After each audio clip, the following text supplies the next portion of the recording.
শখের মানুষের ছবি দেখে কান্না করে দেওয়া মানুষগুলাই জানে আসলে মায়া কত ভয়ঙ্কর।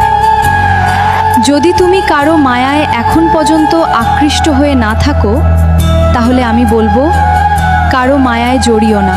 কারণ বিচ্ছেদের আগে যদি বিচ্ছেদের যন্ত্রণাটা তুমি জানতে, তাহলে সারা জীবন একাই থাকতে চাইতে। কষ্ট ভুলতে তোমার কাছে এসেছিলাম, আর সেই তুমি কষ্টই দিয়ে দিলে। শূন্যস্থান কখনো শূন্য থাকে না, কিন্তু সেই পূর্ণতায় যদি শূন্যতায় খুঁজে পাওয়া যায়, দরকার নেই সেই পূর্ণতার। একা ছিলাম, একাই ভালো ছিলাম। কেন যে তোমার মায়ায় পড়তে গেলাম আর নিজেকে নিজের কাছেই তিলে তিলে শেষ করে দিলাম। আল্লাহ গো, আমি সত্যিই জানি না আমার কপালে শেষটা কি আছে।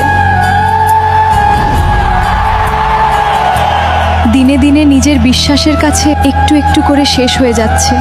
আমার জীবন ঠিক কোনখানে গিয়ে থামবে আমি সত্যিই জানি না।